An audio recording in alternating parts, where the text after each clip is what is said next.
سب سے پہلے تو یہ جو فائلر اور نان فائلر ہے اس کو ختم کیا جائے. جو پاکستانی ہے اس کی ایک سرٹن اماؤنٹ سے زیادہ انکم ہے, چاہے وہ انکم جو ہے وہ ایگریکلچر سے ہو, انڈسٹری سے ہو, جاب سے ہو, کسی چیز سے ہو, وہ اس کو ٹیکس دینا چاہیے. آج آپ بتائیں یہ کتنی ناانصافی کی بات ہے کہ جو 60-70 ہزار کمانے والا امپلائی ہے اس کے پاس سے ٹیکس جا رہا ہے گورنمنٹ کو, لیکن ایک آرتی ہے جس کے اکاؤنٹ میں کروڑوں کی ٹرانزیکشن ہے وہ 1 روپے کا ٹیکس نہیں دیتا. بہت سارے سیکٹر ایسے ہیں, بہت تو سارے. کیوں ہے ایسا؟ بالکل صحیح. تو ہمیں یہ دیکھنا پڑے گا, اور اسی وجہ سے آپ دیکھیں کہ انڈائریکٹ ٹیکسز تو ہر کوئی دے رہے ہیں نا. جس کی 32,000 وہ 40,000 روپے منیمم ویج ہے, جس کی 40,000 روپے تنخواہ ہے, وہ بھی انڈائریکٹ ٹیکسز تو پے کر رہے ہیں. تو یہ تو اس کے ساتھ ناانصافی ہے. تنویر بھائی, میں آپ سے اس سوال کا جواب لوں گا, جیسے کہ ابھی افیو بھائی نے بڑی زبردست بات کی کہ ہم ٹیکس ریٹ بڑھاتے ہیں, ٹیکس نیٹ نہیں بڑھاتے. مشکل سے 4-5% لوگ ٹیکس دے رہے ہیں, جس میں سیلریڈ کلاس کا بہت بڑا حصہ ہے. تو باقی جو 95% لوگ جو ہیں وہ ویسے ہی مزے کر رہے ہیں, جنہوں نے 1-2 لوگوں کی مثال دی, کروڑوں اربوں روپے کما رہے ہیں, لیکن ان کی کوئی ریٹرن اسٹیٹمنٹ نہیں ہے, کوئی بینک اسٹیٹمنٹ نہیں ہے, انڈر اکانومی ہے, بلیک اکانومی ہے. تو کس طرح سر کچھ نیٹ بھی تو بڑھائیں نا, ریٹ ہی بڑھاتے ہیں, جو مرے ہوئے ہیں اسی کو مارنے پہ تلے ہوئے ہیں. دیکھیں یہاں پہ جو ہے انڈسٹریل کنزیومر ہیں, اور پورے پاکستان میں جو بجلی کے اور گیس کے, اس کے علاوہ کمرشل کنزیومرز ہیں, ان کا سارا ریکارڈ جو ہے ان کے پاس ہے. یہ چاہیں تو یہ جو ہے اس پہ محنت کر سکتے ہیں, لیکن یہ لوگ کرتے نہیں ہیں. یہ لوگ, ان کی جو ساری محنت ہوتی ہے ایف بی آر والوں کی, جو آلریڈی جو ٹیکس نیٹ دے رہا ہے اسی کو, اسی جو پہلے ہی مرا ہوا ہے, ہاں اسی کے پیچھے یہ لوگ لگتے ہیں. اب اس کی مثال جیسے انہوں نے کہا گرفتاری کے, ابھی انہوں نے سیکشن 37-30 جو بجٹ میں پاس کیا ہے, فائنینس بل میں آیا ہے, اس میں جو ہے وہ گرفتاری کے ہے کہ اب آپ یہ دیکھیں کہ جو ایف بی آر کا جو میں لوگ ہیں, وہ جو کاروباری حضرات جو ٹیکس پے کرتے ہیں اس سے ان کی تنخواہ دی جاتی ہے, اور وہی جو ہے لوگ جو ہے اب وہ کاروباری حضرات کے اوپر جو ہے گرفتار کریں گے, ان کو ہتھکڑیاں پہنائیں گے. مطلب آپ دیکھیں کیسا ظلم کا والا یہ نظام لے کے آ رہے ہیں, اور کتنا کاروباری حضرات کے ساتھ کیا ظلم کر رہے ہیں کہ ان کے ساتھ یہ سلوک کر رہے ہیں. اس کے علاوہ جو ہے اب ایکسپورٹ کی میں آپ کو بات کروں گا کہ پچھلے سال جو ہے انہوں نے ایف ٹی آر جو ہے فائنل ٹیکس ریجیم جو ایکسپورٹرز کے لیے ختم کر دیا. اب ان کو بھی مطلب کاروباری حضرات کے لیے ان کو یہ چاہیے کہ ان کے لیے آسانیاں پیدا کریں. اب ان کو جو ہے نارمل ٹیکس ریجیم میں کر دیا تھا, ابھی بھی وہ اس میں ہیں. تو مطلب یہ لوگ جو ہے جو آلریڈی ٹیکس نیٹ میں ہیں, جو ایکسپورٹر جو ہے جو مطلب فورن کرنسی ملک میں لے کے آتے ہیں, اپنا مال ایکسپورٹ کرتے ہیں, محنت کرتے ہیں, ان کے لیے آسانیاں پیدا کرنے کے بجائے ان کے لیے مشکلات پیدا کر رہے ہیں. مطلب یہ ایسے قانون بنا رہے ہیں کہ جو لوگ آلریڈی ٹیکس نیٹ میں ہیں ان کو یہ پریشان کر رہے ہیں, اور جو لوگ ٹیکس نیٹ سے باہر ہیں ان کے اوپر کوئی محنت نہیں کرتے, ان کو نہیں پکڑتے. حالانکہ یہاں پراپرٹیاں رجسٹریشن بھی ہوتی ہیں, سارا ریکارڈ گورنمنٹ کے پاس ہے, ڈسکوز کے پاس ہے, اوگرا کے پاس ہے, ایس ایچ جی سی کے پاس ہے. جو لوگ آلریڈی ان کے پاس سارا ریکارڈ موجود ہے, تو جو لوگ ٹیکس نیٹ میں نہیں ان کو پکڑیں, لیکن ان کا سارا جو ہوتا ہے جو لوگ آلریڈی ٹیکس نیٹ میں ہیں یہ ان کے پیچھے لگ جاتے ہیں. اب آپ یہ دیکھیں یہ لے کے آئے کہ جی 2 لاکھ روپے یا اس سے زیادہ کریں گے تو اس پہ پینلٹیز لگے گی. اس کے لیے بھی یہ مسائل کھڑے کر رہے ہیں کہ جی جو 2 لاکھ سے زیادہ جمع کرائے گا تو اس پہ اتنے کر جائیں گے, اس پہ یہ کر جائیں گے. مطلب ایسے قانون لے کے آ رہے ہیں کہ جس سے لوگ پریشان ہوں, اور پریشان ہو کے یہاں سے چلے جائیں. آپ کو پتہ ہے کہ بلکہ جا رہے ہیں بہت سارے لوگ جا رہے ہیں, آپ کو زیادہ پتہ ہوگا کون کون سے گروپ جو چلے گئے. کراچی چیمبر میں جو کونسل جنرل وغیرہ آتے ہیں وہ اکثر جو ہے آ کے ہمیں اپنا پروگرام بتاتے ہیں, اپنے ملک کے بارے میں بتاتے ہیں کہ جی آپ ہمارے ملک میں آئیں, آپ سرمایہ کاری کریں, انویسٹمنٹ کریں, اور جو ہے ہم آپ کو یہ سہولت دیں گے, ہم آپ کو بجلی دیں گے, یہ دیں گے, ہم آپ کو مطلب وہ اپنی سہولیات بتاتے ہیں. آج کل دنیا بہت سکڑ گئی ہے. آج کل تو آپ دوسرے ملک میں جائیں تو آپ اگر وہاں پہ انویسٹمنٹ کریں تو وہ آپ کو کاروباری سہولیت کے ساتھ ساتھ وہاں کا پاسپورٹ بھی دے رہے ہیں. جی بالکل ایگزیکٹلی ایسے ہی. تو یہاں جو پاکستان میں جو مشکلات کھڑی کی جا رہی ہیں, اس سے جو لوگ جو ہیں وہ یہاں سے شفٹ ہو جائیں گے, سرمایہ کاری لوگ جو ہے اپنا سرمایہ جو ہے شفٹ کر دیں گے. اور یہ ہم جو ہے جو آپ نے بھی غربت کی لکیر کے حساب سے جو بات کی کہ 42%, یہ 50% ہو جائیں گے اگر حکومت نے اپنا قبلہ درست نہیں کیا تو. اچھا ایک بات میں آپ سے پوچھنا چاہوں گا افیو بھائی, جیسے کہ تنویر بھائی نے کہا کہ بہت سارے اسی طرح ہوتا رہا تو کاروبار باہر شفٹ ہو جائے گا, اور ہو رہا ہے یقیناً آپ لوگوں کو بہت بہتر پتہ ہوگا. جس موجودہ حالات میں ہم بات کریں, بجلی مہنگی ہے, گیس مہنگی ہے, کمپٹیشن کی بات کرو, اپنے پڑوسی ممالک کی بات کرو, لائک بنگلہ دیش, لائک تائیوان, وہ لوگ ایکسپورٹ کر رہے ہیں, ان کی ایکسپورٹ کہاں سے کہاں جا رہی ہے. کتنا مشکل ہے ہمارے لیے آنے والے وقت میں کمپیٹ کرنا, کوئی ایکسپورٹ کے ٹارگیٹ میٹ کرنا, یہ تو بہت مشکل ہو جائے گا. راجا بھائی اس کا آپ یہ دیکھیں کہ پچھلے 10 سالوں میں پاکستان میں کتنی انڈسٹریز لگی, پچھلے 10 سالوں میں کون سی ملٹی نیشنل فرم ہے جس نے پاکستان میں آ کے انویسٹمنٹ کی ہو, اور پچھلے 1 سال کے اندر آپ یہ دیکھیں کہ کتنی ملٹی نیشنل فرمز یہاں سے چلی گئیں. مائیکروسافٹ بگ ایگزامپل, مائیکروسافٹ نے اپنے پاکستان کے آپریشنز بند کیے and the reason for closer of operation was کہ یہاں پہ انسٹیبلٹی ہے پالیسیز میں, وہی جو ہم بات کر رہے ہیں کہ ہمیں پتہ ہی نہیں ہے کہ پالیسیز ہے کیا. اس ایک ہی ہفتے میں جہاں وہ پاکستان سے اپنے آپریشن بند کر رہے ہیں اور وہاں پہ انڈیا میں وہ $5 بلین کی انویسٹمنٹ کی بات کر رہے ہیں, تو یہ تو ہماری اپنی غلطیاں ہیں. ہمیں خود سوچنا پڑے گا کہ وہ پاکستان میں بند کر کے اور ہمارے بالکل پڑوسی ملک میں جا کے $5 بلین کی اگر انویسٹمنٹ کر رہے ہیں تو ہماری تو پورے سال کی فورن ڈائریکٹ انویسٹمنٹ $5 بلین کی نہیں ہے. ہم کیوں نہیں اٹریکٹ کر پا رہے لوگوں کو پاکستان کی طرف, ہم کیوں نہیں اٹریکٹ کر پا رہے کہ لوگ فورن ڈائریکٹ انویسٹمنٹ آ کے پاکستان میں کریں. ہم نے SIFC بنائی, SIFC اتنی محنت کر رہے ہیں, اتنا وہ لوگوں کے ساتھ لگا ہوا ہے, لیکن ابھی تک کیا ہم ابھی تک فارمولیٹ کر پائے کوئی ایک بھی انڈسٹری آ کے لگی یہاں پہ SIFC کے تھرو؟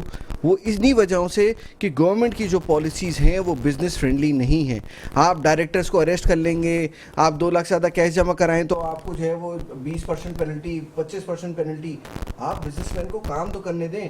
آپ نے اس وقت جو فائنانس بل کے اندر جو ٹیکسیشن نکالی ہے اس کے اندر مجھے 4 بندے نئے ہائر کرنے پڑیں گے جو صرف ٹیکسیشن کا پورے سال کام کرتے رہیں کہ یار مجھ سے کوئی 1% بھی غلطی نہ ہو جائے, مجھے تو اریسٹ کر کے لے جائیں گے. ہم آج ٹیکسیشن کی ٹینشن لیں یا ہم اپنا بزنس بڑھانے کی ٹینشن لیں؟